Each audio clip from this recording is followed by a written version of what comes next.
Hola a todos, bienvenidos a mi canal, muchísimas gracias por llegar hasta aquí. Hoy vamos a continuar con la última parte del quinto capítulo de este interesante libro, La batalla cultural de Agustín Laje, así que siga que ya vamos a empezar. Los actuales niveles de conectividad mundial y el creciente desplazamiento de la vida real al mundo online definitivamente causan una revolución y cambio en la existencia de la vida humana y por ende también en la configuración del poder político. Uy, ¿y eso por qué? Pues para empezar porque las interacciones globales ya son parte de la cotidianidad. La relación nacional-extranjero va perdiendo nitidez y el concepto de lo próximo y lo distante va perdiendo sentido en un mundo en el que la interactividad global está mediada por clics, fibra óptica y satélites. Así, el Estado empieza un proceso de aniquilación del lugar para ejercer política. Y también un proceso de desarraigo total del componente cultural definitorio del Estado, que es la nación, que es ese órgano colectivo definido por esas profundas afinidades históricas, lingüísticas, simbólicas y proyectivas. Ahora, en la posmodernidad, los contornos que definen lo que es una nación se van borrando. Pues también no es novedad para ninguno de nosotros que el Estado está perdiendo la soberanía y la autonomía. El Estado se está viendo sobrepasado por un poder superior al suyo a través de estructuras organizacionales de tipo internacional. De esta manera se van imponiendo normas sobre los nacionales, donde se suponía que se trataba de cuidar a los humanos del Estado, pero realmente lo que termina es otorgando a otros organismos y entidades internacionales un poder mucho mayor que el poder que tiene el Estado. Entonces aparecen esos que hoy día tienen el poder político para decir que es un derecho humano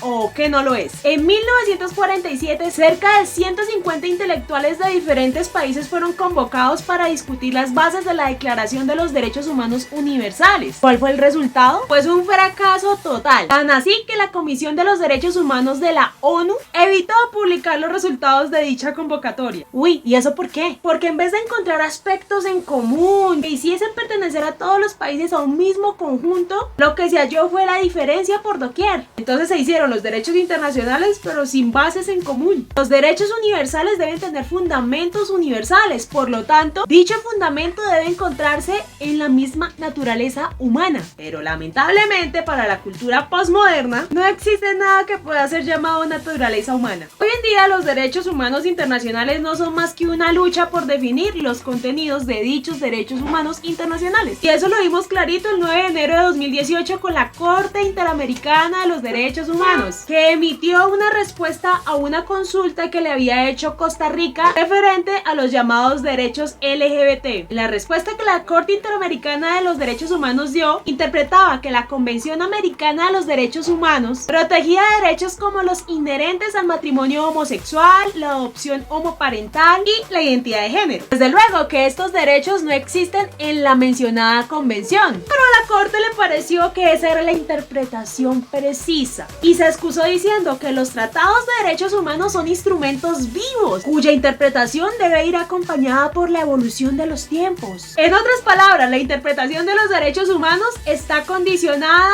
a la ideología hegemónica del momento, a tal punto que dicha interpretación que dé la Corte se va a terminar asumiendo como un dato universal, como la verdad absoluta. De esta manera, la respuesta de la Corte no solamente afectó al país que hizo la consulta, que fue Costa Rica, sino también a los 23 estados que en su momento habían ratificado la Convención Americana de los Derechos Humanos. Aún así, el poder político sigue siendo depositado sobre organizaciones internacionales que cada vez tienen más funciones, por lo tanto, componen un complejo tejido de poder que desafía definitivamente la autonomía y soberanía del Estado-nación. Por ejemplo, en el caso que acabamos de hablar de la Corte Interamericana de los Derechos Humanos, en la respuesta que dio le indicó a los Estados miembros que es necesario que los diferentes órganos del Estado apliquen los estándares que se establecieron en la respuesta que ellos le dieron a Costa Rica. Entonces, ¿qué deben hacer los Estados miembros? Pues solo encargarse de hacer las respectivas reformas legislativas, administrativas y judiciales que sean necesarias para legalizar el matrimonio homosexual, la adopción homoparental y la identidad de género como autopercepción que genera obligaciones jurídicas, no solo en el Estado, sino también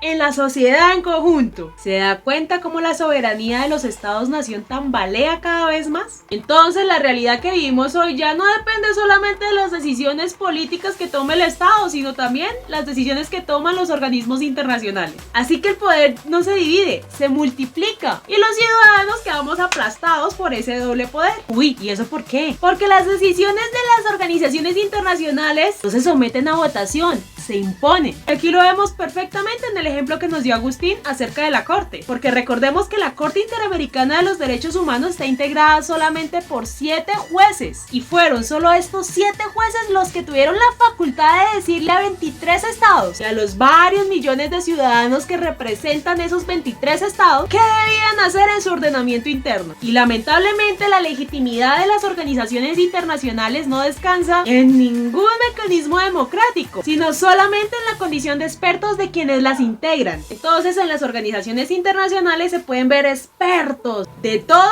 y para todo, supuestamente. Expertos en género, en niñez, en mujeres, en ambiente, en economía, en derechos humanos, etc. Y por la misma van las ONGs. No necesitan de ninguna legitimación democrática para poder existir. Su legitimidad depende más bien de cuánta propaganda tengan, cuántos famosos las apoyen, a cuántos favores mediáticos logren. Y son justamente las ONGs las que desarrollan la batalla cultural global que se articula con el poder político global. Y pues como lo dice Agustín, debería ser innecesario agregar que las ONGs tienen intereses concretos con una ideología articulada. Pero no solo eso, sino que también son financiados para que sus estructuras puedan funcionar, expandirse e impactar a los ciudadanos con eficacia. Entonces, en el tiempo actual, la política definitivamente no es ni el tiempo del ciudadano, ni el Estado, ni el pueblo, sino de los lobbies de las ONG y de las organizaciones internacionales sedientas de poder. Esas mismas organizaciones y ONGs donde nadie elige, nadie debate, no existen oposiciones ni opiniones encontradas, no hay voluntad popular ni nada parecido. Y es aquí donde lo podemos ver con claridad. Definitivamente, la revolución tecnológica y comunicacional desligó al poder político de su territorio, de su lugar, logrando que ese poder ahora sea omnipresente, incontrolable y que nadie pueda escapar de él. Lamentable. Bueno, muchísimas gracias por haber llegado hasta aquí. Si Dios permite, nos vemos la próxima semana para iniciar el capítulo 6, que es el último capítulo llamado Izquierdas y Derechas en la Batalla Cultural. Muchísimas gracias por haber llegado hasta aquí. Que Dios le bendiga. ¡Chao!